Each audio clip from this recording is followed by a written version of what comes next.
கர்த்தருடைய பரிசுத்த நாமத்துக்கு ஸ்தோத்திரம் உண்டாவதாக. இந்த நாளிலும் கூட நம்ம வந்துட்டு தேவனுடைய சமூகத்துல நம்ம வந்திருக்கிறோம். நாம் ஜெபம் செய்துவிட்டு அதுக்கப்புறம் நம்ம வந்துட்டு தேவனுடைய வார்த்தையை நாம் கேட்பதற்கு நாம் செல்வோம். ஜெபிக்கலாம். வானத்தையும் பூமியையும் சகலத்தையும் படைத்த எங்கள் அன்புள்ள நேச தகப்பனே, ஆஸ்வதிக்கப்பட்ட இந்த நல்ல தகப்பனை பிதாவை காலைக்காக ஜெபிக்கிறோம். அந்த தகப்பனே, நம்முடைய சமூகத்தை தகப்பனை பிதாவே, அப்பா நாங்கள் வருவதற்கு எங்களுக்கு உதவி செய்திருக்கிறேன். நம்முடைய கிருபையே சுவாமி என்ற பிதாவே, அப்பா ஒவ்வொரு நாளும் எங்களை வழிநடத்தி கொண்டிருக்கிறது தகப்பனே ஆண்டவரே. இரவு முழுதும் எங்களை நீங்க பாதுகாத்துக் கொண்டீங்க. இந்த நாளிலும் தகப்பனே பிதாவே, அப்பா உங்களுடைய சமூகத்துல நாங்க வந்திருக்கிறோம் ஆண்டவரே. அப்பா வார்த்தையின் மூலமாக நீங்க எங்கள் மத்தியில நீங்க பேசுங்க ஆண்டவரே. அப்பா நீர் வழிநடத்தும் ஆண்டவரே. ஆர்வம் முதல் முடிவு வரையும் நடத்தி கொடுங்க. மீட்பர் இயேசு கிறிஸ்துவின் மூலம் வேண்டிக் கொள்கிறேன் ஜீவனுள்ள நல்ல பிதாவே, ஆமென். இந்த நாளில கூட நம்ம வந்துட்டு நம்ம எந்த மிஷினரி குறித்து நம்ம வந்துட்டு தியானிக்க போறோம் அப்படின்னா, எரிக் ஹென்றி லிடல் அப்படின்ற ஒரு வந்துட்டு மிஷினரி குறித்து நம்ம வந்துட்டு இன்னைக்கு நம்ம அவருடைய வாழ்க்கை வரலாறு குறித்து நம்ம வந்துட்டு நம்ம பார்க்க போறோம். எரிக் ஹென்றி லிடல் வந்துட்டு ஒரு எப்படிப்பட்டவர் அப்படின்னா, ஸ்காட்லாண்ட்ல அத்லெட் பிளேயரா வந்துட்டு அவர் வந்துட்டு இருந்தாரு. அது மாத்திரம் இல்ல, ரக்பி வந்துட்டு ரொம்ப வந்துட்டு நல்லா விளையாடுவாரு. ஃபேமஸான ஆளு. நல்லா வந்துட்டு ரக்பி விளையாடுவாரு. அதுக்கப்புறம் வந்துட்டு கிறிஸ்டியன் மிஷினரியா வந்துட்டு அவர் ஊழியத்தையும் வந்துட்டு அவரு என்ன பண்ணிருக்காரு, செஞ்சிருக்காரு. இப்படியெல்லாம் வந்துட்டு அவர் இருந்திருக்கிறாரு. அவருடைய பிறப்பை பத்தி நம்ம பார்த்தோம் அப்படின்னா, ஜனவரி 16ஆம் தேதி 1902 வந்துட்டு அவர் என்ன பண்றாருன்னா அவர் பிறக்கிறாரு. சீனாவுல தியான்ஜின் அப்படின்ற ஒரு இடத்துல வந்துட்டு என்ன பண்றாருன்னா அவர் பிறக்கிறாரு. அவங்களுடைய பெற்றோர்கள் வந்துட்டு ஸ்காட்டிஷ் மிஷினரி. அவங்க ஸ்காட்லாந்து சேர்ந்தவங்க தான். ஆனா வந்து சீனால வந்துட்டு அவங்க ஊழியர் செஞ்சுட்டு இருக்காங்க, மிஷினரி ஊழியத்தை செய்யறாங்க. அப்போ வந்துட்டு இவர் வந்து என்ன பண்றாருன்னா இங்க பிறக்கிறாரு. அவங்களுக்கு வந்துட்டு இவரு 2வது மகனா வந்துட்டு அவங்க பிறக்கிறாரு. அது மாத்திரமில்ல, அதுக்கப்புறம் வந்துட்டு இவருடைய 5 வயசுல வந்துட்டு என்ன பண்றாங்கன்னா இவரை வந்துட்டு லண்டனுக்கு வந்துட்டு அனுப்புறாங்க. அங்க எதுக்கு அனுப்புறாங்கன்னா, அங்க வந்துட்டு மிஷினரி குழந்தைங்கள்லாம் படிக்கக்கூடிய போர்டிங் ஸ்கூல் வந்துட்டு அங்க இருக்கு. போர்டிங் ஸ்கூல் வந்துட்டு அங்க இருக்கு. ஸோ அதனால அங்க வந்துட்டு இந்த எரிக் ஹென்றி லிடலை வந்துட்டு அங்க வந்துட்டு அனுப்புறாங்க. ஸோ வந்துட்டு அங்க போய் அவர் என்ன பண்றாருன்னா அவர் படிக்க முடியாத அங்க போறாரு. போர்டிங் ஸ்கூல்ல வந்துட்டு அவர் படிக்கும் போதே வந்துட்டு ஆண்டுக்குள்ளாக நல்லபடியா அவர் வளர்க்கப்படுறாரு. ஆண்டு மேல நல்ல நம்பிக்கையோடு அவர் வந்து என்ன பண்றாருன்னா அவர் வந்துட்டு வளர்றாரு. மிஷினரி ஸ்கூல்ன்றதுனால வந்துட்டு அவர் வந்து மிஷினரி வாஞ்சியோடு வந்துட்டு அவர் வந்துட்டு வளர்றாரு. ஸோ அதுக்கப்புறம் வந்துட்டு அவர் மேற்படிப்புக்காக எடின்பர்க் பல்கலைக்கழகத்துல வந்துட்டு அவர் என்ன பண்றாருன்னா அங்க அவர் வந்துட்டு படிக்கிறாரு. படிக்கும் போதே அவர் ஒரு நல்ல ஒரு அத்லெட் பிளேயரு. அது மாத்திரம் இல்ல, அவர் நல்ல ரக்பி பிளேயர். அங்க நீங்க ஃபாரின்லாம் பாத்தீங்கன்னா ரக்பி விளையாடுவாங்க. ஸோ அதனால 1921 மற்றும் 1923 நீங்க பாத்தீங்க அப்படின்னா அதுக்கு இடையில வந்துட்டு அவர் ரக்பி வந்துட்டு அங்க சர்வதேச போட்டியில வந்துட்டு அவர் கலந்துக்கிறாரு. அந்த காலேஜ் மூலமா வந்துட்டு என்ன பண்றாருன்னா அது சர்வதேச போட்டியில வந்துட்டு அவர் கலந்துக்கிட்டு 7 முறை வந்துட்டு அவர் அந்த டீமுக்கு வந்துட்டு அவர் வந்துட்டு வெற்றி அவர் பெற்று தந்ததாக வந்துட்டு சரித்திரம் சொல்லப்படுது. 4 முறை வந்துட்டு டிரா ஆனது வந்துட்டு சரித்திரம் சொல்லப்பட்டிருக்கிறது. ஸோ அதனால ரக்பில வந்துட்டு ரொம்ப நல்லா வந்துட்டு அவர் விளையாடுறாரு. அதுக்கப்புறம் வந்துட்டு 1924 நீங்க பாத்தீங்க அப்படின்னா அவருக்கு வந்துட்டு பாரிஸ் ஒலிம்பிக் வந்துட்டு ஒலிம்பிக் அங்க வந்து நடக்குது. பாரிஸ்ல வந்து நடக்குது 1924. அங்க 100 மீட்டர்ல வந்துட்டு இவர் ஓடும்படியாக வந்துட்டு ஓட்டப்பந்தயத்துல கலந்து கொள்ளும்படியாக இவருக்கு வந்துட்டு வாய்ப்பு கிடைக்குது. பேர் வந்துட்டு கொடுத்துட்டாங்க, முன்னாலே வந்துட்டு கொடுத்துட்டாங்க. இவர் வந்துட்டு நல்லா அந்த 100 மீட்டர்ல நல்லா வந்துட்டு அந்த நாட்கள்ல நல்லா பயிற்சி நல்லா ஓடக்கூடியவராக இருந்தாரு. இவர் வந்துட்டு ஒரு 10.6 செகண்ட்ல வந்துட்டு இவர் வந்துட்டு அந்த ஓட்டத்தை வந்துட்டு முடிச்சிருவாரு. ஸோ அதை பிரேக் பண்ண வந்துட்டு யாராலையும் முடியாது. ஜனங்கள்லாம் அவளோட வந்துட்டு அந்த நாள்ல வந்து காத்துக்கிட்டு இருக்காங்க. வந்துட்டு இவரு எரிக் லிடல் வந்துட்டு வந்து ஓடுவாரு. நம்ம ஸ்காட்லாந்து வந்துட்டு அவர் வந்துட்டு வெற்றி வாய்ப்பு வந்துட்டு அவர் 100 மீட்டர்ல வந்துட்டு அவர் கண்டிப்பா அவர் ஜெயிப்பாரு அப்படின்னு சொல்லி ஜனங்கள்லாம் வெயிட் பண்ணிட்டு இருக்காங்க. ஸோ வந்துட்டு அவர் என்ன பண்றாருன்னா அந்த ஓட்டத்துல அவர் கலந்துக்கல. அவர் வந்து என்ன பண்றாருன்னா அதை தைரியமா வந்துட்டு அவர் நிராகரிச்சுறாரு. நான் ஓடலை அப்படின்னு சொல்லி அவர் சொல்லிடுறாரு. காரணம் என்ன அப்படின்னு கேட்டீங்கன்னா வந்துட்டு அந்த நாள் வந்துட்டு என்ன அப்படின்னா ஓடக்கூடிய அந்த நாள் வந்துட்டு என்ன அப்படின்னா ஓய்வு நாள் அப்படின்றதுனால வந்துட்டு அவர் வந்துட்டு அந்த போட்டியில கலந்துக்காம அவர் சர்ச்சுக்கு வந்துட்டு அவர் என்ன பண்றாருன்னா அவரு கடந்து செல்றாரு. ஓய்வு நாள்ன்றதுனால சண்டேன்றதுனால அவர் சர்ச்சில் போய் கலந்துக்கிட்டு அவர் வந்துட்டு அந்த போட்டியில வந்து கலந்துக்காம வந்துட்டு ஆண்டுக்காக வந்துட்டு அவர் வந்துட்டு ஒப்பு கொடுத்துறாரு. அவர் வந்துட்டு ஜனங்களுடைய புகழா அல்லது தேவனுக்கு கீழ்ப்படுகிறதா அப்படின்னு சொல்லி வந்துட்டு அவர் யோசித்து பாக்குறாரு. தேவனுக்கு கீழ்ப்படுகிறதா நல்லது அப்படின்னு சொல்லி அவர் என்ன பண்றாருன்னா சர்ச்சுக்கு போயிடுறாரு. அதுக்கப்புறம் வந்துட்டு அவர் 100 மீட்டர்ல அவர் கலந்துக்காததுனால ஜனங்கள்லாம் வந்துட்டு அவரை ரொம்ப வந்துட்டு ரொம்ப ஒரு மாதிரி பேசுறாங்க. ஒரு பேப்பர்ல எல்லாம் வந்துட்டு வருது, இந்த மாதிரி எல்லாம் கலந்துக்கலாம் அப்படின்னு சொல்லி எல்லாம் வந்துட்டு பேச்சு பொருளா ஆயிடுறாரு. ஆனாலும் கூட அவர் 400 மீட்டர்ல வந்துட்டு அதுக்கப்புறம் வாய்ப்பு இருக்கு. ஸோ அதனால அதுல என்ன பண்றாருன்னா அவர் ரொம்ப ட்ரைனிங் எடுக்கிறாரு, ரொம்ப அதுல வந்து பயிற்சி எடுக்கிறாரு. அதுக்கப்புறம் வந்துட்டு அந்த அந்த நாள்ல வந்துட்டு 400 மீட்டர் வந்துட்டு அவர் ஓடும்படியாக ஒரு வாய்ப்பு வந்துட்டு அவருக்கு கிடைக்குது. ஸோ அதனால அவர் ஓடணும் முடிவு எடுத்து அதுல ஓடுறாரு. அதுல ஓடும்போது வந்துட்டு ஒரு 47.6 செகண்ட்ல வந்துட்டு அவர் என்ன பண்றாருன்னா அவர் வந்து உலக சாதனையை வந்துட்டு அவர் பிரேக் பண்றாரு. உலக சாதனை வந்துட்டு அவர் படைக்கிறாரு. அவர் வந்துட்டு ஓடி அவர் கோல்டு மெடலை வந்துட்டு அவர் பெற்றுக்கொள்றது நம்ம வந்து பாக்குறோம். சோ இப்ப நீங்க பாத்தீங்க அப்படின்னா அவரு 100 மீட்டர்ல கலந்துருந்தாருன்னா அந்த நாட்கள் அவரு கண்டிப்பாகவே அவர் ஜெயிச்சிருப்பாரு. ஒரு 10.6 செகண்ட்ல வந்துட்டு அவர் அதை முடிக்கக்கூடியவரா இருந்தாரு. இப்ப நீங்க பாத்தீங்கன்னா ஒரு அதை பிரேக் பண்ணக்கூடியவரா 2009 வந்துட்டு உசேன் போல்ட் வந்துட்டு 9.8 வந்துட்டு அவரு அது வந்து என்ன பண்ணாருன்னா ஓடி முடிச்சாரு. இப்போ இது 400 மீட்டர்ல நீங்க பாத்தீங்கன்னா இவர் வந்துட்டு 47.6 செகண்ட்ல வந்துட்டு என்ன பண்ணாருன்னா அந்த 400 மீட்டர் வந்துட்டு ஓடி முடிச்சாரு. அந்த வேர்ல்டு ரெக்கார்டை வந்துட்டு பிரேக் பண்றது ரொம்ப வருஷமா வந்துட்டு ஆயிட்டு இருந்துச்சு. ஆனா இப்போ சவுத் ஆப்பிரிக்கா அவர் வந்துட்டு 2016 43.03 வந்துட்டு அவரு செகண்ட்ல வந்துட்டு அவர் முடிச்சு அவர் வந்துட்டு என்ன பண்றாரு அந்த சாதனையை வந்துட்டு அவர் பிரேக் பண்றாரு. சோ அப்படி வந்துட்டு இவரு வந்துட்டு அவரு நன்றாக வந்துட்டு ஓடக்கூடியவரா இருந்து அவர் வந்துட்டு அந்த நாட்கள்ல வந்துட்டு அவர் கோல்டு மெடலை வந்துட்டு அவர் பெற்றுக்கொள்றாரு. அந்த ஸ்காட்லாந்து உள்ள ஜனங்கள்லாம் வந்துட்டு என்ன பண்ணா ஒரு புகழ் பெற்றவரா வந்துட்டு அவரு காணப்படுறாரு. சோ இருந்தாலும் கூட வந்துட்டு அவரு உலக பிரகாரமா இப்படி வந்துட்டு அவர் ஓடி அவர் வெற்றி பெற்றதுனால அவர் உலக பிரகாரமா வந்துட்டு அவரு பேரும் புகழும் வந்ததுனால அப்படியே வந்துட்டு அவர் உலக பிரகாரமாகவே அவர் வந்துட்டு நிறைய காரியங்கள் இன்னும் அவரு அதே வந்துட்டு அவரு தன்னுடைய தாகந்த அப்படி வளர்த்துக்கிட்டு அவர் போயிருந்தாருன்னா அப்படி வந்துட்டு அவர் உலக பிரகாரமாக அவர் போயிருக்கலாம், வந்து நல்லா இருந்திருக்கலாம் என்னால.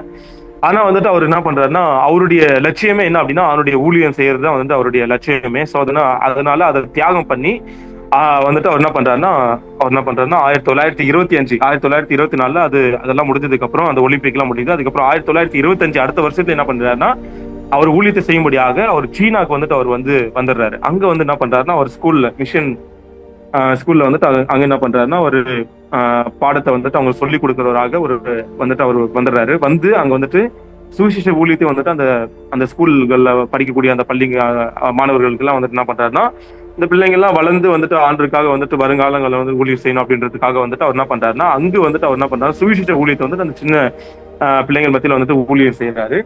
அப்படி வந்துட்டு அவர் வாழ்ந்துட்டு வர்றாரு. ஸோ அப்படி இருக்கும்போது 1934 நீங்க பாத்தீங்கன்னா அவருக்கு வந்துட்டு மேரேஜ் நடக்குது. 1934 கனடா மிஷனரி அந்த பெற்றோர்கள் பிறந்த வந்துட்டு ஒரு மகளை வந்துட்டு அவர் திருமணம் பண்றாரு. அவங்க பேர் வந்துட்டு ஃபிளாரன்ஸ் மெக்கன்சி அப்படின்னு சொல்லி வந்துட்டு அவங்களுடைய பெயர். அவங்க வந்து திருமணம் பண்றாரு. ஒரு 3 பெண் பிள்ளைங்களை வந்துட்டு அவர் பெற்றெடுக்கிறாரு. அதுக்கப்புறமும் வந்துட்டு அவங்களுடைய மனைவி வந்துட்டு மாசமா இருக்காங்க. கரெக்டா வந்து 1939 நீங்க செகண்ட் வேர்ல்டு வார் நீங்க பாத்தீங்க அப்படின்னா எப்ப நடந்துச்சுன்னா 1939 இருந்து 1945 வந்துட்டு செகண்ட் வேர்ல்டு வார் நடந்துச்சு. ஸோ 1939 வந்துட்டு அவங்க மனைவி வந்துட்டு மாசமா இருக்காங்க. ஸோ அதனால தன்னுடைய குடும்பத்தை வந்து சேஃபா கொண்டு போய் விடணும் அப்படின்னு சொல்லி வந்துட்டு என்ன பண்றாருன்னா அந்த டைம்ல அவர் என்ன பண்றாருன்னா கொண்டு போய் அவங்களை கனடால வந்துட்டு அவர் சேஃபா விட்டுட்டு வந்துடுறாரு. காரணம் என்னன்னு கேட்டீங்கன்னா இவங்க சீனாவில் வந்து ஊழியம் செஞ்சுட்டு இருந்தாங்க. ஜப்பான் அவங்க வந்து என்ன பண்றாங்கன்னா இவங்க சீனா வந்துட்டு ஆக்கிரமிச்சிட்டு இருந்த நேரம், போர் நேரம். ஸோ அதனால அந்த டைம்ல வந்துட்டு குடும்பத்துக்கு வந்துட்டு சேஃப் இல்லை அப்படின்னு சொல்லி அவங்க என்ன பண்றாருன்னா கொண்டு போய் வந்துட்டு விட்டுட்டு அவர் என்ன பண்றாருன்னா அவர் அங்கிருந்து வந்துட்டு ஊழியத்தின் வந்துட்டு மிஷினரி ஊழியக்காக மீண்டுமாக அவர் என்ன பண்றாருன்னா இங்க வந்துடுறாரு. இங்க வந்துட்டு போர்னால பாதிக்கப்பட்ட அந்த நிறைய பேருக்கு வந்து என்ன பண்றாருன்னா அவரு மருத்துவ உதவிகள் இன்னும் வந்துட்டு அவங்களுக்கு வந்துட்டு சில காரியங்கள்லாம் வந்துட்டு என்ன பண்றாருன்னா அந்த போர்னால பாதிக்கப்பட்டவங்களுக்கு எல்லாம் வந்துட்டு ஒரு உதவி செய்யும்படியாக இங்க வர்றாரு. ரிட்டர்ன் வந்து நிறைய பேருக்கு அவர் உதவி செய்யறாரு. அதுக்கப்புறம் ஜப்பான் அவங்க வந்து என்ன பண்றாங்கன்னா சில பேரை வந்து என்ன பண்றாங்கன்னா அவங்க சீனாவில இருந்து அவங்க கூட்டு போய் அங்க வந்துட்டு கைதியா வந்துட்டு வச்சதாகவும் சொல்லப்படுது. அங்க கைதி இவர் வந்துட்டு இங்க இருந்து இவங்களும் இவரை எரிக் லிடர்லயும் வந்துட்டு பிடிச்சிட்டு போனதாக வந்துட்டு சொல்லப்படுது. பிடிச்சிட்டு போய் அங்க இருக்கும்போது அங்க சக கைதிகளோடு என்ன பண்றாருன்னா அவங்களுக்கு வந்து உதவி செஞ்சு அவங்களுக்கு வந்துட்டு சுவிசேஷத்தை சொல்லி வந்துட்டு அங்க அவருடைய ஊழியத்தை செஞ்சதாக வந்துட்டு அங்க சொல்லப்படுது. அதுக்கப்புறம் வந்துட்டு 1945 வந்துட்டு அவருக்கு வந்துட்டு அவருக்கு வந்துட்டு மூளை கட்டி வந்துட்டு அவருக்கு வந்து அது அறுவை சிகிச்சை பண்ண முடியாம அவர் வந்துட்டு அங்கே அவர் மரிச்சு போனதாக வந்துட்டு சொல்லப்படுகிறது. அவர் மரிச்சு போன அந்த நாள் வந்துட்டு தேதி நீங்க பாத்தீங்க அப்படின்னா பிப்ரவரி 21 1945 வந்துட்டு அவரு அங்கே இறந்து போயிடுறாரு. ஸோ அப்படியாக அவருடைய வாழ்க்கை வந்துட்டு அந்த இடத்துல வந்துட்டு முடியுது. ஸோ நீங்க பாத்தீங்க அப்படின்னா இவருடைய வாழ்க்கை நீங்க பாத்தீங்க அப்படின்னா அவருடைய வாழ்க்கையில இருந்து நம்ம கத்துக்கக்கூடிய பாடம் நம்ம எடுத்துக்கிட்டோம் அப்படின்னா ஸோ ஆண்டுக்காக வந்துட்டு அவர் என்ன பண்றாருன்னா வந்துட்டு உள்ள அந்த 100 மீட்டர்ல வந்துட்டு அவர் வாய்ப்பு கிடைக்குது ஒலிம்பிக்ல வந்துட்டு கண்டிப்பாக அவர் ஜெயிக்கணுன்ற வாய்ப்பு அதிகமா வந்துட்டு இருந்துச்சு. அவர் ஓடி இருக்கலாம். ஸோ அங்க வந்துட்டு அவர் ஓடாம ஆண்டுக்கு அவர் கனம் பண்ணாரு. ஸோ அவர் அங்க நீங்க பாத்தீங்க அப்படின்னா அந்த ஒலிம்பிக்ல அவர் கலந்துக்கல. இங்க அவரு வந்துட்டு சண்டே சர்வீஸ் அட்டன் பண்ணி அதுக்கப்புறம் வந்துட்டு மறுபடியும் வந்துட்டு 400 மீட்டர்ல ஓடும்படியாக வாய்ப்பு கிடைக்குது. அப்போ வந்துட்டு ஒரு முகம் தெரியாத நபர் வந்துட்டு ஒரு சீட்டி வந்துட்டு அவர் கொடுக்குறாரு. அந்த எரிக் லிடல்ட்ட கொடுக்குறாங்க. அது திறந்து பார்த்தா என்ன வசனம் இருக்கும் அப்படின்னா, என்னை கனம் பண்ணுகிறவர்களை நானும் கனம் பண்ணுவேன் அப்படின்னு சொல்லி அந்த வசனம் வந்துட்டு அதுல வந்துட்டு போட்டிருக்கு. ஸோ அந்த ஒரு நம்பிக்கையோடு அதை பிடிச்சுக்கிட்டு என்ன பண்றாருன்னா அவரு அந்த ஒலிம்பிக்ல கலந்துக்கிட்டு அவர் கோல்டு மெடலை வந்துட்டு அவர் பெற்றுக்கொண்டாரு. ஸோ இன்னைக்கு அவர் வந்துட்டு என்ன பண்றாருன்னா அவரு ஆண்டரை வந்துட்டு அவரு பிடிச்சுக்கிட்டாரு. நம்ம வந்துட்டு ஆண்டருக்கு நம்ம கனம் பண்ணணும் அப்படின்னா நம்மளே வந்து ஆண்டு என்ன பண்ணுவாரு, அவர் கனம் பண்ணுவாரு அப்படின்னு சொல்லி நம்ம பாக்குறோம். அவரு அந்த 100 மீட்டர்ல கலந்துக்காம ஆண்டுக்கு வந்துட்டு அவர் என்ன பண்ணாரு, அவர் கனம் பண்ணதை நம்ம வந்துட்டு அதுல இருந்து நம்ம எடுத்துக்கலாம். அதுக்கப்புறம் நீங்க பாத்தீங்க அப்படின்னா அவரு கோல்டு மெடல் பெற்று கொண்டதுக்கு அப்புறம் அவர் வந்துட்டு அப்படியே உலக பிரகாரமா அவர் வாழாம அவருடைய லட்சியம் என்ன அப்படின்னா மிஷினரி ஊழியத்தை செய்யறதுதான். ஸோ அதனால அவர் மிஷினரி ஊழியத்தை வந்துட்டு அவர் செய்யும்படியாக ஆண்டுக்காக என்ன பண்றாருன்னா அங்க உலக பிரகாரமும் அவர் ஓடி வந்துட்டு ஜனங்கள் மத்தியில வந்து பேர் புகழ் அவர் பெற்றுக்கொண்டாரு. ஆண்டுக்காகவும் அவர் என்ன பண்றாருன்னா ஊழியத்தை செஞ்சு ஊழியத்துக்காக அவர் மிஷினரி ஊழியத்தை வந்துட்டு அதுக்காகவும் அவர் ஓடி ஊழியத்தை செஞ்சு அவங்க பரலோக ராஜ்யத்திலேயே வந்துட்டு அவர் பேர் பெற்றதாக நம்ம இந்த நாள நம்ம வந்து பாக்குறோம். ஸோ நம்மளும் அப்படிப்பட்ட வாழ்க்கையில நம்ம இருக்கிறோம், ஊழியத்தின் பாதையில நம்ம இருக்கிறோம். ஸோ ஆண்டுக்காக நம்ம ஊழியத்தின் பாதையில நம்ம ஓடி பரலோக ராஜ்யத்துல நம்ம வந்துட்டு நம்ம வந்து பேர் பெற்றவர்களாக ஜீவ புஸ்தகத்தில் நம்முடைய பேர் எழுதப்படும்படியாக இந்த நாளில் ஆண்டு நம்ம மத்தியில வந்துட்டு பேசுகிறார். நம்ம உலக பிரகாரமா வந்துட்டு நம்ம வந்து சாட்சியான ஒரு வாழ்க்கை வாழ்ந்து ஒரு பேர் வாங்கும்படியாக நம்ம வந்துட்டு ஆண்டு இந்த நாளில் நம்ம மத்தியில வந்துட்டு அவர் பேசுகிறத நம்ம வந்து பாக்குறோம். ஸோ அடுத்ததாக நம்ம வந்துட்டு இன்னைக்கு நம்ம கொடுக்கப்பட்ட வேத பாடம் நம்ம வந்து பார்த்தோம் அப்படின்னா நெகேமியா வந்துட்டு 8ஆம் அதிகாரத்தை இன்னைக்கு வேத பகுதியாக நம்ம வந்து பாக்குறோம். நெகேமியா 8ஆம் அதிகாரத்துல சில வசனங்களை நம்ம வந்துட்டு வாசிக்கலாம். முதல் வசனத்தை நம்ம வந்து பார்த்தோம் அப்படின்னா, ஜனங்கள் எல்லாரும் தண்ணீர் வாசலுக்கு முன்னான வீதியிலே ஒருமனப்பட்டு கூடி கர்த்தர் இஸ்ரவேலுக்கு கற்பித்த மோசே நியாயப்பிரமாண புஸ்தகத்தை கொண்டு வர வேண்டும் என்று வேத பாரகனாகிய எஸ்ராவுக்கு சொன்னார்கள் அப்படின்னு சொல்லி நம்ம வந்து பாக்குறோம். இங்க நீங்க பாத்தீங்க அப்படின்னா இஸ்ரவேல் ஜனங்கள் எல்லாருமே ஒருமனப்பட்டு வந்துட்டு அங்க கூடி வந்துட்டு என்ன சொல்றாங்க அப்படின்னா தேவனுடைய வார்த்தையை வந்துட்டு வாஞ்சியோடு வந்துட்டு கேட்கும்படியாக எஸ்ராவுக்கு வந்து சொல்றாங்க. ஆசாரியனாகிய வேதபாரகனாகிய எஸ்ராவுக்கு என்ன பண்றாங்கன்னா, எங்களுக்கு வந்து என்ன பண்ணு, நீங்க வந்துட்டு நியாயப்பிரமாண புஸ்தகத்தை நீங்க கொண்டு வந்து என்ன பண்ணு வாசி அப்படின்னு சொல்லி என்ன பண்றாங்க, ஒரு வாஞ்சியோடு வந்துட்டு அங்க ஜனங்கள்லாம் வந்துட்டு வாஞ்சியோடு வந்துட்டு அங்க சொல்றாங்க. சோ நம்ம வந்துட்டு ஆண்டுடைய வார்த்தைக்கு நம்ம என்ன பண்ணணும், வாஞ்சியோடு நம்ம வந்துட்டு செயல்படணும் அப்படின்னு சொல்லி இந்த வசனத்தின் மூலமாக நம்ம கத்துக்கலாம்.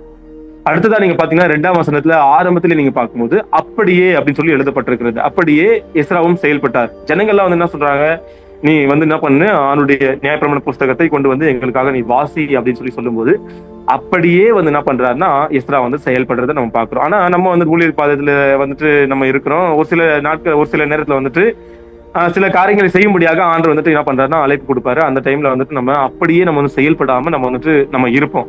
ஆனா அப்படி இருக்கக்கூடாது. எஸ்ரா வந்து என்ன பண்றாருன்னா அப்படியே வந்துட்டு அவர் செயல்பட்டாரு. தொடர்ந்து நம்ம வந்து வாசிக்கலாம் 2ஆம் வசனத்துல. அப்படியே 7ஆம் மாதம் 1 தேதியில் ஆசாரியனாகிய எஸ்ரா நியாயப்பிரமாணத்தை புருஷரும் ஸ்திரீகளும் கேட்டு அறியத்தக்க அனைவருமாகிய சபைக்கு முன்பாக கொண்டு வந்து அப்படின்னு சொல்லி நம்ம பாக்குறோம். இங்க 7ஆம் மாதம் 1 தேதி அப்படின்னு சொல்லி நம்ம பாக்குறோம். ஸோ நீங்க பாத்தீங்க அப்படின்னா இந்த 7ஆம் மாதம் அப்படின்னும் போது வந்துட்டு பைபிள்ல வந்துட்டு நிறைய இடத்துல அது வந்துட்டு ஒரு முழுமை.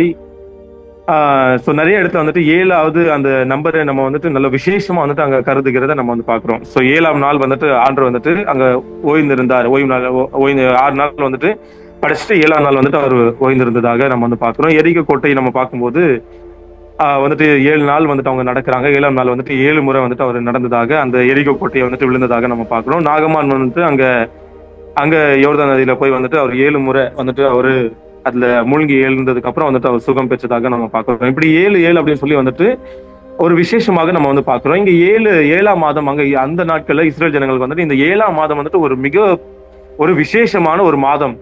அந்த நாட்கள்ல நம்ம லேவியராகமம் 23 அந்த 23ல இருந்து 44 நீங்க பாத்தீங்க அப்படின்னா அவங்க வந்துட்டு எக்கால பண்டிகை வந்துட்டு அந்த நாட்கள்ல வந்துட்டு அவங்க 1 தேதியில வந்துட்டு அவங்க ஆசரிச்சுட்டு வந்தாங்க. 10ஆம் தேதியிலிருந்து சில நாட்கள் பார்க்கும்போது பாவ நிவர்த்தி செய்யக்கூடிய நாட்களை வந்துட்டு அவங்க உபசரிச்சுட்டு இருந்தாங்க. அதுக்கப்புறம் வந்துட்டு 15ல இருந்து ஒரு 21ஆம் நாள் வரையும் கூடார பண்டிகை வந்துட்டு அவங்க அவங்க வந்துட்டு ஆசரிச்சுட்டு இருந்தாங்க அப்படின்னு சொல்லி அந்த 7ஆம் மாதத்தை வந்துட்டு ஒரு விசேஷமான ஒரு மாதமாக வந்துட்டு அந்த நாட்கள்ல அவர்கள் அவர்கள் வந்துட்டு ஆசரித்து வந்தார்கள். சோ இங்க வந்துட்டு எஸ்ராவும் கூட இந்த நியாயப்பிரமாண புத்தகத்தை 7ஆம் மாதத்துல அவர் கொண்டு வந்து என்ன பண்றாருன்னா அவரு வாசிக்க தொடங்குகிறார். தொடர்ந்து நம்ம 3ஆம் வசனத்தை நம்ம பார்ப்போம். தண்ணீர் வாசலுக்கு முன்னான வீதிக்கு எதிரே இருந்து காலமே தொடங்கி மத்தியானம் மற்றும் புருஷருக்கும் ஸ்திரீகளுக்கும் கேட்டு அறியத்தக்க மற்றவர்களுக்கும் முன்பாக அதை வாசித்தான். சகல ஜனங்களும் நியாயப்பிரமாண புஸ்தகத்திற்கு கவனமாய் செவி கொடுத்தார்கள் அப்படின்னு சொல்லி நம்ம பார்க்கிறோம். சோ இங்க ஜனங்கள்லாம் வந்துட்டு வசனத்தை அவங்க கேட்கும்படியாக அங்க ஒருமனப்பட்டு அவங்க கூடி இருக்கிறாங்க, வாஞ்சியோடு வந்திருக்கிறாங்க. அதுக்கப்புறம் வந்துட்டு அவங்க வசனத்தை வாசிக்கும் போது அவங்க என்ன பண்றாங்க, கவனத்தோடு வந்துட்டு அவங்க கேட்டதாக இங்க நம்ம வந்துட்டு பாக்குறோம். சோ நம்ம வந்துட்டு வேதத்தின் வசனங்களை நம்ம வந்துட்டு நம்ம வாஞ்சியோடு நம்ம வந்துட்டு என்ன பண்ணணும், படிக்க வரணும். அது மாத்திரமல்ல, அனுதினமும் நம்ம வேத வசனங்களை படிக்கணும் அப்படின்னு சொல்லி நம்ம வந்து பாக்குறோம். வாஞ்சியோடு நம்ம படிக்கணும். அதுக்கப்புறம் வந்துட்டு அதை கவனமா நம்ம வந்துட்டு படிக்கணும் அப்படின்னு சொல்லி நம்ம பாக்குறோம். அடுத்ததாக 5ஆம் வசனத்துல நீங்க பாத்தீங்க அப்படின்னா, எஸ்ரா சகல ஜனங்களுக்கும் உயர நின்று சகல ஜனங்களும் காண புஸ்தகத்தை திறந்தான். அவன் அதை திறந்த போது ஜனங்கள் எல்லாரும் எழுந்து நின்றார்கள் அப்படின்னு சொல்லி நம்ம பாக்குறோம். சோ எஸ்ரா வந்துட்டு அங்க நியாயப்பிரமாண அந்த புத்தகத்தை வந்துட்டு அவரு என்ன பண்றாருன்னா, அங்க அலங்கம் வந்துட்டு அலங்கத்துக்கு முன்னாலதான் வந்துட்டு அவர் நிக்கிறாரு. சகல இஸ்ரவேல் ஜனங்கள் நிறைய பேர் வந்துட்டு இருக்கிறாங்க. எல்லாரும் காணும்படியாக ஒரு பிரசங்க மேடை, பெரிய ஒரு மேடை இருக்கு. அதுக்கு மேல வந்துட்டு அவர் நிக்கிறாரு. எல்லாரும் ஜனங்களும் வந்துட்டு அவரை பார்க்கும்படியா வந்துட்டு இருக்குது. சோ அவரு பின்னால வந்துட்டு அலங்கம் வந்துட்டு இருக்குது. அவரு பேசக்கூடிய அந்த வார்த்தை அப்படி சொல்லும் போது வந்து எல்லாருக்கும் போய் சேரும்படியாக அந்த ஒரு பிரசங்க மேடையானது அமைந்து வந்துட்டு இருக்கிறத நம்ம வந்து பாக்குறோம். அவரு அந்த நியாயப்பிரமாண புத்தகத்தை வந்துட்டு அவர் திறந்ததுக்கு அப்புறம் வந்துட்டு எல்லா ஜனங்களும் என்ன பண்றாங்க, எழும்பி நிக்கிறாங்க. அந்த புத்தகத்தை திறந்ததுனால தேவனுடைய வார்த்தை அந்த புத்தகத்துல இருந்ததுனால அவங்க என்ன பண்றாங்கன்னா, அந்த வார்த்தைக்கு என்ன பண்றாங்க, எழும்பி நின்று அவங்க எழும்பி நிக்கிறாங்க. என்ன பண்றாங்க, எழும்பி நின்று அவங்க என்ன பண்றாங்கன்னா, அந்த வசனத்துக்கு அவங்க வந்துட்டு கௌரவிக்கிறாங்க, மதிப்பு கொடுக்குறாங்க, மரியாதை கொடுக்குறாங்க. எழும்பி நின்று என்ன பண்றாங்கன்னா, அவரு வாசிக்கிறாரு எஸ்ரா. அவர் வாசிக்கும் போது அவங்க என்ன பண்றாங்கன்னா, எழும்பி நின்று அவங்க என்ன பண்றாங்கன்னா அதை கேட்டுக்கிட்டு இருக்காங்க அப்படின்னு சொல்லி நம்ம பாக்குறோம். தொடர்ந்து நம்ம பார்க்கும்போது 8ஆம் வசனத்துலாம் நீங்க பாத்தீங்க அப்படின்னா, அவர்கள் தேவனுடைய நியாயப்பிரமாண புஸ்தகத்தை தீர்க்க தரிசனமாக வாசித்து அர்த்தம் சொல்லி வாசித்ததை அவர்களுக்கு விளங்க பண்ணினார்கள். 7ஆம் வசனத்துல பார்க்கும்போது நியாயப்பிரமாணத்தை ஜனங்களுக்கு விளங்க பண்ணினார்கள். ஜனங்கள் தங்கள் நிலையிலே நின்றார்கள் அப்படின்னு சொல்லி நம்ம பாக்குறோம். அங்கு நியாயப்பிரமாண புத்தகம் வந்துட்டு திறக்கப்பட்டதுக்கு அப்புறம் அவங்க எழுப்பி நின்னாங்க. சோ நம்ம 3ஆம் வசனத்துல நீங்க பாத்தீங்கன்னா, அவரு காலமே தொடங்கி மத்தியானம் மட்டும் வந்துட்டு அங்க நியாயப்பிரமாண புத்தகம் வந்துட்டு வாசிக்கப்படுகிறது. காலையில இருந்து மதியம் வரைக்கும் என்ன பண்றாங்க, அவங்க அப்படியே நிக்கிறாங்க. அங்க எஸ்ரா வந்துட்டு அவர் நியாயப்பிரமாண புத்தகத்தை வந்துட்டு வாசிக்கிறாரு. நிறைய பேருக்கு அந்த புரியாம வந்துட்டு இருந்திருக்கும். சோ அதனால இங்க ஒரு 12 பேர் வந்துட்டு எழுதப்பட்டிருக்கிறது.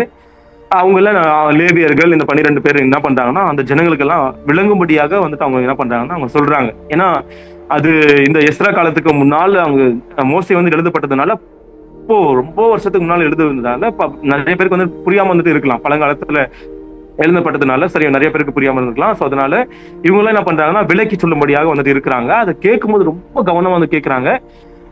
கேட்டுக்கிட்டு என்ன பண்றாங்கன்னா அவங்க நின்றுகிட்டு இருக்காங்க. நின்று அவங்களுடைய நிலையிலேயே அவங்க நின்று என்ன பண்றாங்கன்னா அவ்வளோ ஒரு இன்ட்ரெஸ்டோட வந்துட்டு அவங்க என்ன பண்றாங்கன்னா ஒரு அது மரியாதையோட வந்துட்டு ஒரு வாஞ்சியோடு என்ன பண்றாங்கன்னா அவங்க கேட்டுக்கிட்டு இருந்ததாக இங்க வந்து நம்ம பாக்குறோம்.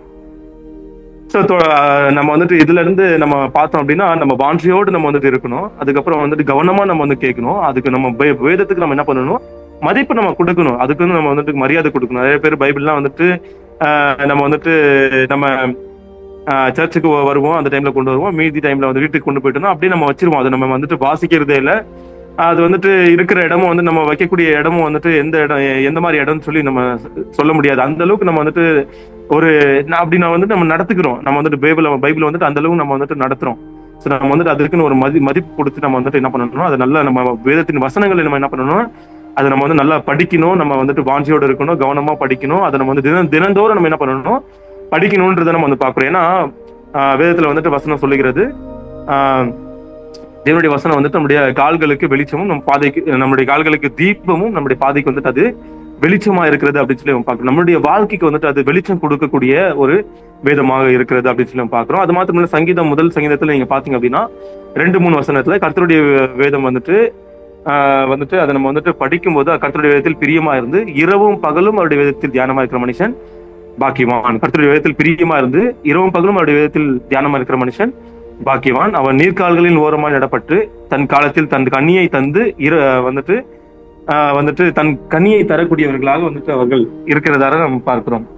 சோ வேதத்தின் வசனங்களை நம்ம படிக்கும் போது நம்ம பாக்கியவான்களா வந்துட்டு இருக்கிறோம். அது மாத்திரமல்ல, கனியை தரக்கூடியவர்களா நம்ம வந்துட்டு இருக்கிறோம் அப்படின்னு சொல்லி நம்ம வந்து பாக்குறோம். அப்ப வேதத்தின் வசனங்கள் நம்ம வந்துட்டு நம்ம என்ன பண்ணணும், அனுதினமும் நம்ம படிக்கணும். சோ அது மாத்திரமல்ல, நம்ம வந்துட்டு நம்ம கேட்பதிலும் வந்துட்டு வாசிப்பதிலும் வந்துட்டு ரொம்ப வந்துட்டு வாஞ்சியோட நம்ம இருக்கும்போது நம்ம பாக்கியவான்களாக கனி தரக்கூடியவர்களாக நம்ம வந்துட்டு இருப்போம் அப்படின்னு சொல்லி நம்ம பாக்குறோம். சோ அடுத்ததா நம்ம வந்துட்டு நெகேமியா நம்ம வந்துட்டு 8ஆம் வசனத்துல நீங்க பாத்தீங்க, 8ஆம் அதிகாரத்துல நீங்க பாத்தீங்க அப்படின்னா, ஜனங்கள் எல்லாரும் நியாயப்பிரமாணத்தின் வார்த்தைகளை கேட்டபோது அழுதுபடியால் திர்ஷாதா எண்ணப்பட்ட நெகேமியாவும் வேதபாரகனாகிய எஸ்ரா என்னும் ஆசாரியனும் ஜனங்களுக்கு விலக்கி காட்டின லேவியரும் சகல ஜனங்களையும் நோக்கி, இந்த நாள் உங்கள் தேவனாகிய கர்த்தருக்கு பரிசுத்தமான நாள், நீங்கள் துக்கப்படவும் அளவும் வேண்டாம் என்றார்கள் அப்படின்னு சொல்லி நம்ம பாக்குறோம். 10ஆம் வசனத்தை நீங்க பாத்தீங்கன்னா, கர்த்தருக்குள் மகிழ்ச்சியா இருப்பதே உங்களுடைய பெலன் அப்படின்னு சொல்லி அங்க வந்து சொல்றாரு. சோ ஜனங்கள்லாம் அவங்க வந்துட்டு அந்த நியாயப்பிரமாணம் அந்த அந்த அந்த வசனங்கள்லாம் அவங்க வாசிக்கும் போது அவங்க அழுகுறாங்க. அவங்களுடைய நிலையை வந்துட்டு அது உணர செய்து. சோ பைபிள் வசனம் வந்துட்டு நம்ம படிக்கும் போது நம்ம ஒருவேளை பாவ நிலையில நம்ம இருக்கலாம், அது நம்ம வந்துட்டு இந்த உணர்த்தக்கூடிய ஒரு காரியமா, ஒரு பவர்ஃபுல்லான வந்துட்டு பைபிள் வேதாகம் வந்துட்டு ஒரு பவர்ஃபுல்லா வந்துட்டு இருக்குது. நம்மளுடைய நிலையை வந்துட்டு உணர செய்கிறது. அது மாத்திரமல்ல, நம்மளுடைய நிலையை உணர செய்து நம்மளை வந்துட்டு ஆறுதல் படுத்துகிறது, நம்மளை வந்துட்டு பலப்படுத்துகிறது, நம்மளை வந்து மகிழ்ச்சி அடையவும் செய்கிறது. சோ அதுதான் இங்க வந்து சொல்லப்பட்டிருக்கிறது. அந்த ஜனங்களுக்கு வந்துட்டு என்ன பண்றாங்கன்னா, அவங்களுடைய நிலையை வந்துட்டு உணர செய்து அவங்க அழுகுறாங்க, துக்கப்படுறாங்க, வேதனைப்படுறாங்க. சோ அதனை தொடர்ந்து வந்துட்டு அங்க நெகேமியா எஸ்ரா என்ன பண்றாங்கன்னா, அவங்கள துக்கப்படாதீங்க, இது ஆண்டவருக்கு பரிசுத்தமான நாள் அப்படின்னு சொல்லி என்ன பண்றாங்கன்னா அவங்க சொல்றாங்க. தொடர்ந்து வந்துட்டு 10ஆம் வசனத்துல, கர்த்தருக்குள் மகிழ்ச்சியா இருப்பதே உங்களுடைய பலன். சோ தேவனுடைய வசனம் வந்துட்டு நம்மை மகிழ்ச்சி ஆக்குகிறது, நம்மை பலப்படுத்துகிறது அப்படின்னு சொல்லி நம்ம வந்து பார்க்கிறோம். தொடர்ந்து வந்துட்டு 14 இருந்து 17 வரை நீங்க நம்ம வந்து வாசித்து நம்ம வந்து பார்க்கலாம். அப்பொழுது நியாயப்பிரமாணத்திலே இஸ்ரவேல் புத்திரர் 7ஆம் மாதத்தின் பண்டிகையிலே கூடாரங்களில் குடியிருக்க வேண்டும் என்று கர்த்தர் மோசையை கொண்டு கற்பித்த காரியம் எழுதியிருக்கிறதை கண்டார்கள். ஆகையால் எழுதியிருக்கிறபடி கூடாரங்களை போடும்படிக்கு நீங்கள் மலைகளுக்கு புறப்பட்டு போய் ஒலிவமலை கிளைகளையும் காட்டு ஒலிவ கிளைகளையும் மிருது செடிகளின் கிளைகளையும் பேரிச்ச மட்டைகளையும் அடர்ந்த மரக்கிளைகளையும் கொண்டு வாருங்கள் என்று தங்களுடைய சகல பட்டணங்களிலும் எருசலேமிலும் கூறி பிரசித்தப்படுத்தினார்கள். அப்படியே ஜனங்கள் வெளியே போய் அவைகளை கொண்டு வந்து அவரவர் தங்கள் வீடுகள் மேலும் தங்கள் முற்றங்களில் மேலும் தேவனுடைய ஆலய பிரகாரங்களிலும் தண்ணீர் வாசல் வீதியிலும் எப்ராயிம் வாசல் வீதியிலும் தங்களுக்கு கூடாரங்களை போட்டார்கள். இந்த பிரகாரமாக சிறையிருப்பிலிருந்து திரும்பி வந்தவர்களின் சபையார் எல்லாரும் கூடாரங்களை போட்டு கூடாரங்களில் குடியிருந்தார்கள். இப்படியே நூனின் குமாரனாகிய யோசுவாவின் நாட்கள் முதல் அந்நாள் மட்டும் இஸ்ரவேல் புத்திரர் செய்யாதிருந்து இப்பொழுது செய்தபடியால் மிகுந்த சந்தோஷம் உண்டாயிருந்தது அப்படின்னு சொல்லி நம்ம பார்க்கிறோம். சோ பைபிள்ல உள்ள அந்த வசனத்தின்படி அங்க நியாயப்பிரமாணத்துல என்ன எழுதியிருக்கு அப்படின்னா, கூடார பண்டிகை கூடாரத்தை போட்டு வந்துட்டு நீங்க வந்து என்ன பண்ணணும்னா, அங்க வந்துட்டு நீங்க கூடார பண்டிகை வந்துட்டு ஆசரிக்கணும் அப்படின்னு சொல்லி பைபிள்ல சொல்லப்பட்டிருக்கிறது. அதை வந்துட்டு அங்க யோசுவாவின் நாட்கள்ல இருந்து இது எஸ்ராவின் நாட்கள் வந்துட்டு அவங்க செய்யவே இல்லை. சோ எழுதியிருக்கிற அந்த நியாயப்பிரமாணத்தின்படி அவங்க செய்யும் போது அவங்க அவ்வளவு சந்தோஷப்பட்டாங்களாம், ரொம்ப வந்து சந்தோஷப்பட்டாங்க. சோ நம்ம இதுல இருந்து நம்ம என்ன தெரிஞ்சுக்கலாம் அப்படின்னா, தேவனுடைய வார்த்தையின்படி நம்ம நடந்துக்கிட்டோம் அப்படின்னா, அதுக்கு நம்ம கீழ்ப்படிஞ்சோம் அப்படின்னா, அதுக்கு நம்ம வந்து ரொம்ப சந்தோஷம் நம்மளுக்கு வந்து உண்டாக்கும் அப்படின்னு சொல்லி நம்ம வந்து பாக்குறோம். சோ இன்னைக்கு நம்ம வந்துட்டு நம்ம பைபிள்ல நம்ம அநேக காரியங்களை நம்ம கற்றுக்கொண்டோம். வேதத்தின் வார்த்தைகளை குறித்து நம்ம கற்றுக்கொண்டோம். இன்னும் எரிக் விடுதலை குறித்து நம்ம வந்துட்டு தியானிச்சோம். சோ இப்படியாக நம்ம வந்து வாழ்ந்தோம் அப்படின்னா நம்ம ஆசீர்வாதமாக நம்ம வந்துட்டு வாழலாம். தேவன் தாமே இந்த வசனங்களை ஆஸ்வதிப்பதாக நாம் ஜெபிக்கலாம். ஆண்டவரே உம்மை துதிக்கிறோம், ஆண்டவரே ஸ்தோத்திரிக்கிறோம், ஆண்டவரே தகப்பனே பிதாவே அப்பா, ஆண்டவரே தகப்பனே இந்த காலைவேளையில தகப்பனே சமூகத்துல தகப்பனே வந்து எரிக் லிடலை குறித்து இன்னும் தகப்பனே வேதத்தின் வசனங்களை குறித்து தகப்பனே தியானிக்க உதவி செய்தீர் அப்பா. ஆண்டவரே ஒரு குறுகிய நேரமா இருந்தாலும் தகப்பனே பிதாவே அப்பா, ஆண்டவரே அநேக காரியங்களை அப்பா தகப்பனை கற்றுக்கொள்ள முடியாவிட்டாலும் தகப்பனை சில காரியங்களை கற்றுக்கொள்ள உதவி செய்தீர். உங்களுக்கு நன்றி ஆண்டவரே.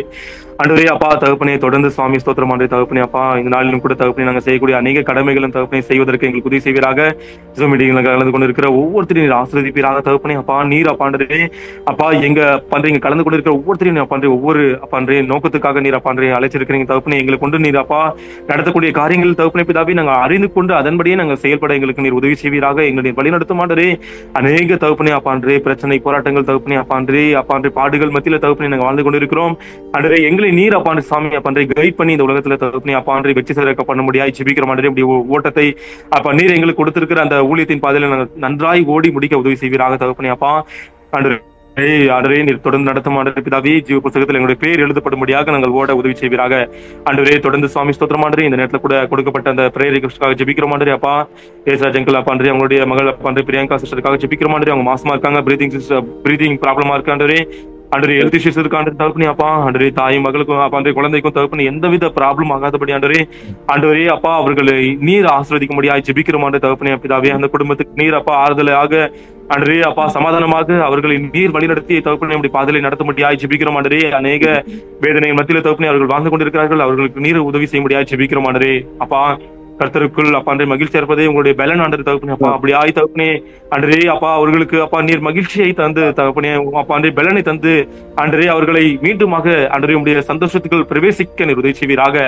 அவர்கள் நீர் அப்பா தகப்பனே குடும்பத்தின் எஜமானா இருந்து தகப்பனே பிதாவே அப்பா நீர் அவர்களை கைட் பண்ணி அவர்களை அப்பா தகப்பனே ஒரு அனுகூலமாக அன்றே சப்போர்ட்டாக உதவியாக நீர் அப்பா இருந்து அந்த குடும்பத்தை செயல்படுத்த முடியாது ஜெபிக்கிற மாண்டரே. அவர்களுக்காக நீர் இருக்கிற ஸ்தோத்திரம் மாண்டரே. தொடர்ந்து நடத்த மாண்டரே. பெரிய காரியங்களை செய்யுங்க. எல்லா துதிகன மகிமையும் செலுத்துகிறோம். மாசற்ற இயேசு கிறிஸ்துவின் நாமத்தில் தாழ்மையோடு வேண்டிக் கொள்கிறோம் பிதாவே. ஆமென்.